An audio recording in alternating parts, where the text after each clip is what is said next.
O poder do altar.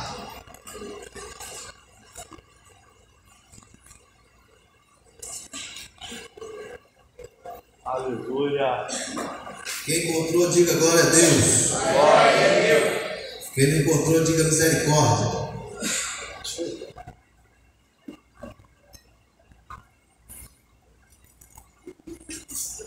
O poder do altar. Vamos falar de alguns personagens da Bíblia. Salmo 43, verso 4. Diz assim: então irei ao altar de Deus, do Deus que é a minha alegria e o meu prazer. Com harpa te louvarei, ó Deus, Deus meu. Vou ler outra vez. Então irei ao altar de Deus, do Deus que é a minha alegria e o meu prazer. Com harpa te louvarei, ó Deus, Deus meu. Salmo 43, verso 4. Como eu disse, eu quero trazer uma palavra sobre a importância do altar, sobre o poder do altar. Podemos olhar na Bíblia algumas pessoas que eles levantaram altares para Deus. Em Gênesis 8, verso 20, quando a família de Noé saiu da arca, Noé com sua família, ele levantou um altar. Aqui eu aprendo que quando a sua família sair da tempestade, esteja pronto para adorar a Deus. Verso 20 diz que então edificou Noé um altar ao Senhor, e tomando de todos os animais limpos e de todas as aves limpas, ofereceu holocausto sobre o altar.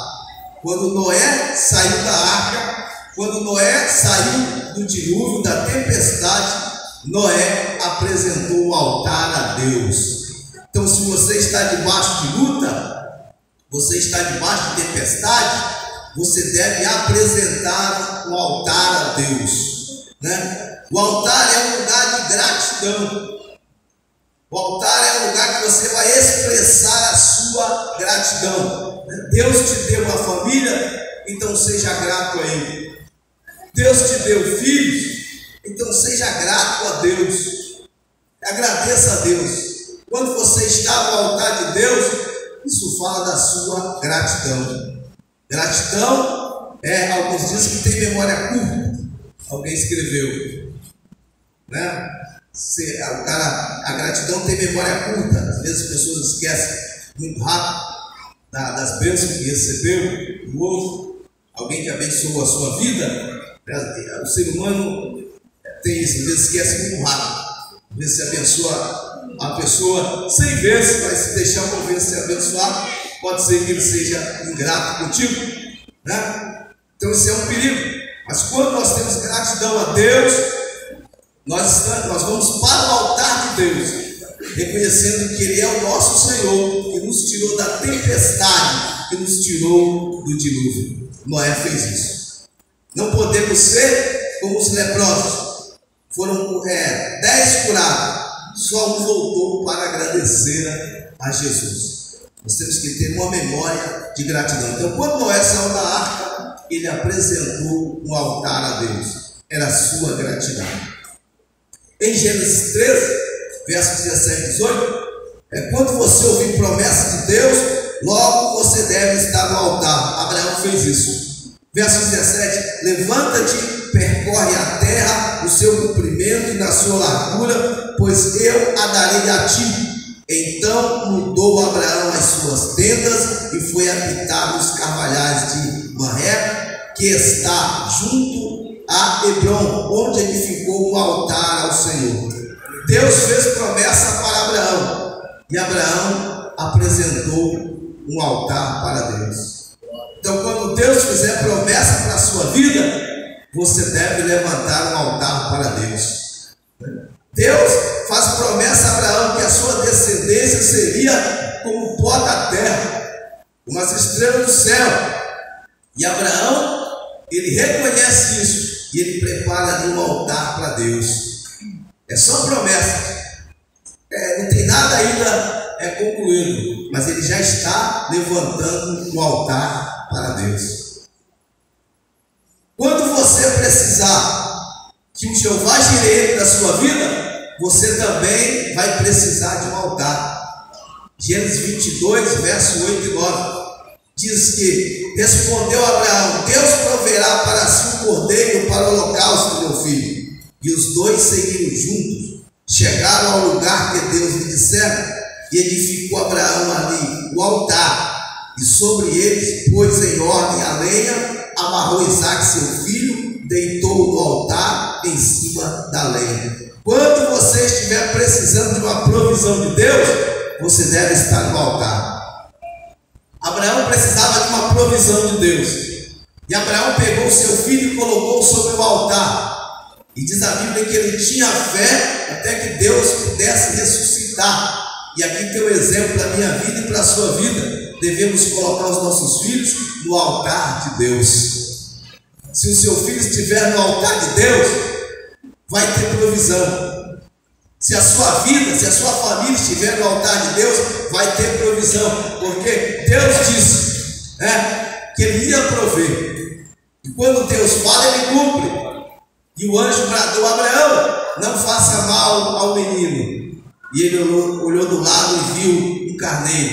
E ele foi e sacrificou o carneiro no lugar do seu filho. Porque quando nós estamos com a vida no altar, vai ter um escape, vai ter uma provisão, né? Se você está com a sua vida no altar, Deus vai enviar um escape, Deus vai enviar uma provisão. E foi o carneiro ali a provisão que Abraão pegou e colocou sobre o altar. Mas ele tomou a decisão de colocar o seu filho sobre o altar. Ele pegou o seu filho e colocou sobre o altar. Abraão chegou no lugar que Deus disse para ele chegar. O altar é um lugar de ordem. Nós aprendemos isso em Isnabeck, né? A sua mesa é um altar. Existem duas coisas sagradas para o judeu: o altar e a sua cama. Então o judeu não almoça com qualquer um estranho, e também não deixa ninguém sentar na sua cama. Isso é sagrado para o judeu. São altares para o judeu. Ele não come com qualquer pessoa, e ele também não deixa ninguém sentar na sua cama, porque ele tem o altar e a mesa. Ele tem a mesa e a cama como altares.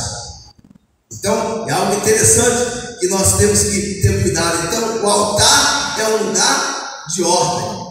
Então tem que ter ordem na nossa mesa, tem que ter ordem na nossa cama, né? É um lugar de ordem. E não tem como viver uma vida com Deus sem estar ligado no altar. Se você está com Deus, logo você vai estar ligado no altar. Isaque estava em cima do altar, né? Deus te chamou para estar no altar, com sua vida no altar, né? O filho de Abraão estava em cima do altar.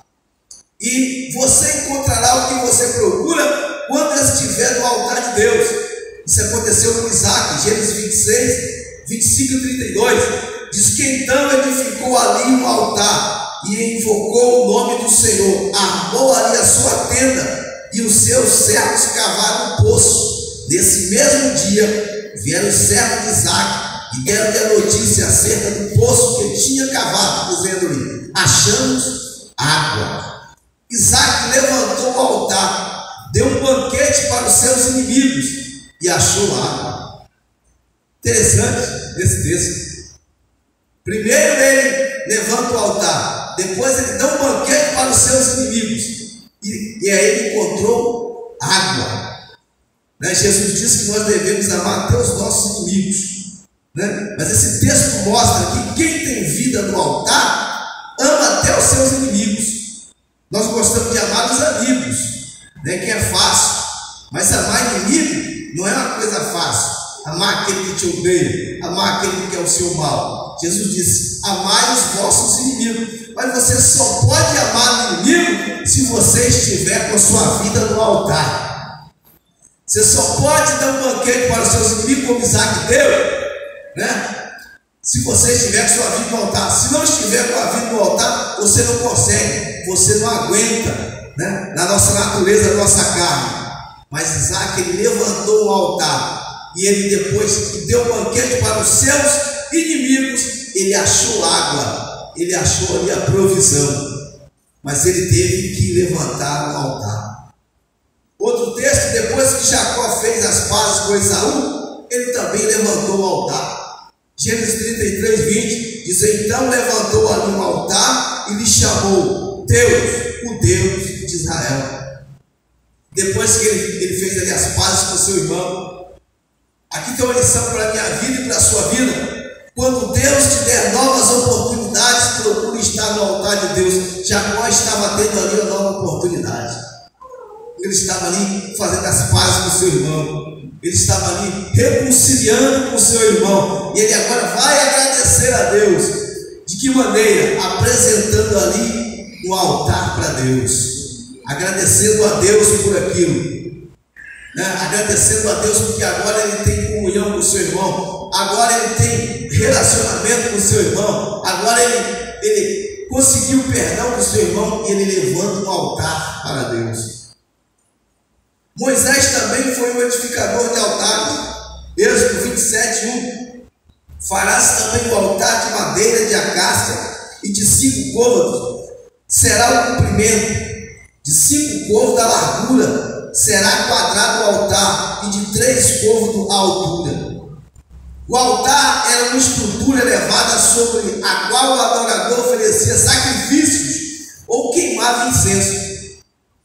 Esta era a forma mais simples e mais antiga de expressar a fé em Deus. O altar é para os servos. O altar são para os dependentes de Deus. Se você é um dependente de Deus, logo você tem que estar no altar. O altar é uma questão de sobrevivência. O altar você tem que fazer a escolha porque é o melhor para a sua vida. E Moisés também foi aquele que construiu altares. Quando você estiver começando alguma coisa importante, também você não deve desprezar o altar. Levítico 9:7 diz que: disse Moisés a Arão: venha até o altar e ofereça o seu sacrifício pelo pecado e o seu holocausto, e faça propiciação por você mesmo e pelo povo. Ofereça o sacrifício pelo povo e faça propiciação por ele, conforme o Senhor ordenou. Quando Deus manda Moisés separar Arão e seus filhos para o santo ministério, Moisés chamou ele para o altar. Arão começa o seu ministério sacerdotal, e a ordem de Moisés é: venha para o altar. Aqui tem uma lição para a minha vida e para a sua vida. Não comece nada na sua vida antes de você ir para o altar. Se você vai casar, primeiro você deve ir até o altar. Se você está querendo casar, se você está querendo aí um varão para casar, uma varoa, antes de tomar essa decisão, você deve ir para o altar. Não comece nada na sua vida importante se antes você não for para o altar de Deus. Moisés disse para Arão: venha até o altar. Você não pode começar algo importante na sua vida se antes você não vir até o altar. Josué capítulo 8, verso 30 e 31. Quando você está no altar, você não esquece das palavras do seu mentor. Diz no verso 30: então Josué construiu no monte Ebal um altar ao Senhor, Deus de Israel, conforme Moisés, servo do Senhor, tinha ordenado aos israelitas. Foi feita a leitura da lei diante do altar. Ali Josué fez a leitura, né, da lei de Moisés, da lei de Deus, e fez isso no altar. Se você está no altar, você obedece. Se você está no altar, você respeita o líder. Se você está no altar, você lembra as palavras do seu líder, né? Então, se você está no altar, você tem a palavra de Deus, você vai ler a palavra de Deus. E Josué fez a leitura da lei diante do altar. Então, quando você está no altar, você não esquece das palavras do seu mentor. Josué não esqueceu. E antes de Deus te dar vitória, você vai ter que derrubar altares e construir um altar ao Senhor. Por exemplo, Juízes 6, 24 a 26 diz que Gideão construiu ali um altar em honra ao Senhor e lhe deu este nome: o Senhor é paz. Até hoje o altar está em Ofra dos Abiezeritas. Naquela mesma noite o Senhor lhe disse: separa o segundo novilho do rebanho do seu pai, aquele de 7 anos de idade, despedace o altar de Baal, que pertence a seu pai, e corte o poste sagrado de Azerá, que está do lado do altar. Depois faça um altar para o Senhor, o seu Deus. O altar é um lugar de crença, é um lugar que você vai manifestar sua fé. Nós aprendemos lá também na Islavé, o pastor disse algo interessante. Existem altares dentro da nossa casa que nós devemos derrubar. Às vezes nós queremos derrubar os altares da vida dos outros, da casa dos outros, mas antes de construir um altar para Deus, devemos derrubar os altares da nossa casa. Às vezes é um time de futebol. O sujeito deixa de vir ao culto porque o time dele vai jogar naquele dia. É o seu altar. Ele diz: hoje eu não vou na igreja nem a pau. Hoje é a final, o meu time está na final. Eu não vou à igreja hoje. É o seu altar. Então, Gideão aqui, Deus disse para ele: você vai ter que derrubar o altar na casa do seu pai. Aí depois que você derrubar o altar na casa do seu pai, você vai oferecer para mim um altar. Então tem altares que devem ser derrubados dentro da casa. Às vezes nós queremos derrubar os altares das casas dos outros, mas Deus diz que nós devemos derrubar os altares da nossa casa. E depois que ele derrubou o altar da sua casa, Deus respondeu. O altar fala da aproximação do homem com Deus. Se você está no altar, você se aproxima de Deus. O pecado afasta o homem de Deus, mas o altar te aproxima de Deus, né? Isso é interessante. E quando você se aproxima do seu ídolo, ele vai te mostrar o que tem que ser consertado.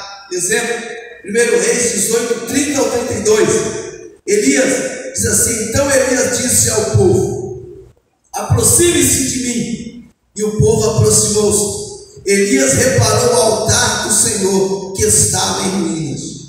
Você não poderá consertar sua vida se você não escutar pelo líder, o nosso pastor.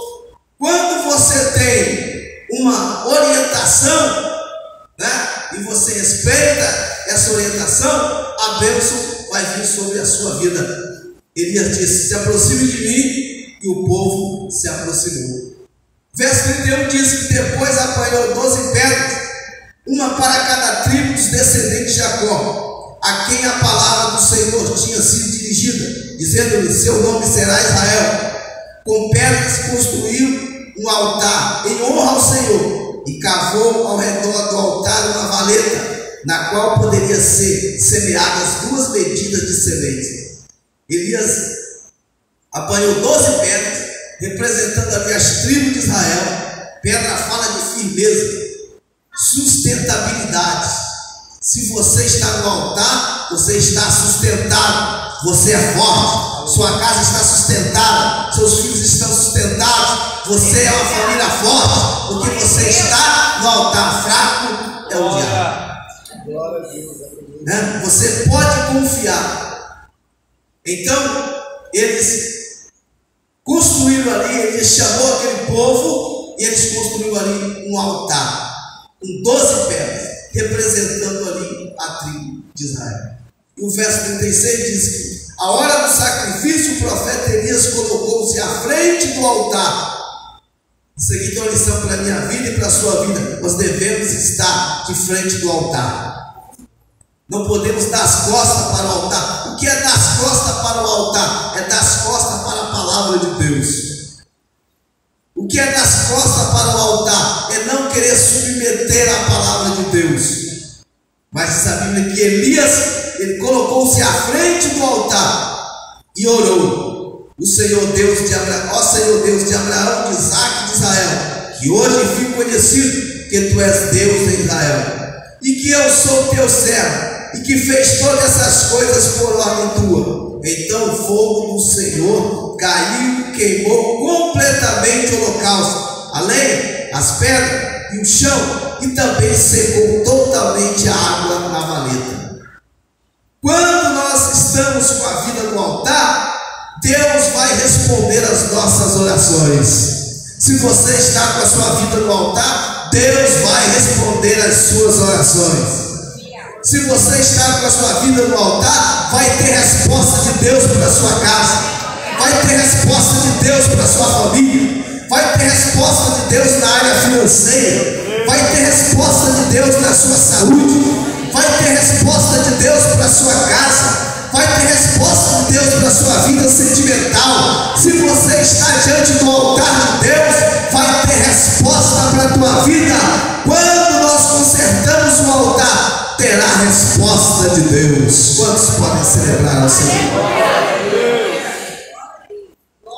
Esteja no altar e a destruição acabará. 1 Crônicas 21, 26. Davi desobedece a Deus e faz a contagem do povo. O verso 26 diz que Davi edificou ali um altar ao Senhor e ofereceu holocausto e sacrifício de comunhão. Davi invocou o Senhor e o Senhor respondeu com fogo que veio do céu sobre o altar de holocausto. O Senhor ordenou ao anjo que pusesse a espada na bainha. Davi desobedece a Deus e faz a contagem do povo. Deus disse que o povo seria como a areia do mar, com as estrelas do céu. Então Davi conta o povo. Então vem ali uma praga sobre o povo. E vem o anjo e começa ali matar todo mundo, matar muita gente, né? Então Deus manda um mensageiro até Davi e dá 3 opções a ele: 3 dias de fome, 3 meses fugindo dos seus adversários, perseguido pela espada deles, ou 3 dias da espada do Senhor, isto é, 3 dias de praga, como anjo do Senhor assolando todas as regiões de Israel. Davi respondeu: é grande a minha angústia, prefiro cair nas mãos do Senhor. Davi disse: eu quero ficar nas mãos de Deus, eu não quero ficar nas mãos dos meus inimigos. E o verso 14 diz que o Senhor enviou assim uma praga sobre Israel, e 70.000 homens de Israel morreram. A desobediência sempre custará mais cara que a obediência. E o verso 15 diz: e Deus enviou o anjo para destruir Jerusalém. Mas quando o anjo ia fazê-lo, o Senhor se arrependeu de trazer o mal e disse ao anjo destruidor: pare, já basta. Naquele momento o anjo do Senhor estava perto da eira de Araúna, o jebuseu. Aqui eu aprendo uma lição. Chega um tempo na minha vida, na sua vida, se você está diante do altar de Deus, que vai ter um basta. Teve um basta de Deus. Estava morrendo muita gente, a praga estava lá, estava destruindo. Mas chega um tempo na minha vida e na sua vida, vai ter um basta, né? Crise do seu casamento, vai ter um basta. Vida financeira, chega um momento que tem um basta, né? Tem que ter um basta. Estava ali aquela praga, morrendo gente, mas quando você levanta um altar para Deus, está com sua vida no altar, Deus olha para você. E Deus falou para o anjo assim: ó, passa, pode parar, ninguém mais morre. No verso 18 diz que depois disso o anjo do Senhor mandou Gade dizer a Davi que construísse um altar ao Senhor na eira de Araúna, o jebuseu. Então Davi precisava do terreno de Araúna para construir o altar. E Araúna quis dar o terreno para Davi. O rei Davi, porém, respondeu: não, eu faço questão de pagar o preço justo, não darei ao Senhor aquilo que